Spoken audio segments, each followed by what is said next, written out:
Horror is an art of timing. In cinema, it's the jump scare. In literature, it's the slow build of a sentence. But in the world of Junji Ito, horror is a hostage situation. For over 3 decades, Ito has been the undisputed architect of the uncanny. He doesn't just draw monsters. He draws wrongness. But there is a curse that follows his work. Despite being a global phenomenon, Junji Ito's work has a reputation for being unadaptable. We have seen studio after studio try to bring his ink to life, only for the result to feel hollow. Today, we are going to look at the Ito paradox. We'll explore why the move from paper to screen often kills the nightmare, and whether some art is simply meant to stay trapped in the two-dimensional world. To understand why the anime fails, we first have to understand why the manga works. Ito's style is defined by line density. In most manga, white space is your friend. It makes the action readable. But Ito hates white space.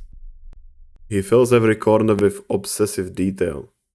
Tiny veins, sweating walls, cracked skin. It's medical realism meets surrealist nightmare. Look at the difference. In animation, movement is expensive. To make a character move, you have to simplify the design. You lose the hatching, you lose the grime. When you clean up Junji Ito for a 24-minute TV schedule, you aren't just simplifying the art. You are sanitizing the fear. The anime looks like a cartoon of a nightmare, rather than the nightmare itself. There is a specific mechanic in a manga called the page turn reveal. Ito is the undisputed master of this. He builds tension on the right-hand page. He forces your brain to anticipate the horror. But the actual monster is hidden on the flip side. You, the reader, are the one who triggers the scare. You are accomplice. You choose to turn the page and confront the trauma. In anime, that agency is gone. The director controls the clock. Most Ito adaptations treat his panels like a storyboard, moving from point A to point B with generic panning shots. But without the physical act of turning the page, the pacing feels flat. The shock doesn't land because the reveal is just another frame in a sequence, not a choice made by the viewer. Sometimes the scariest thing a monster can do is nothing. In our minds, a Junji Ito drawing is vibrating with potential energy.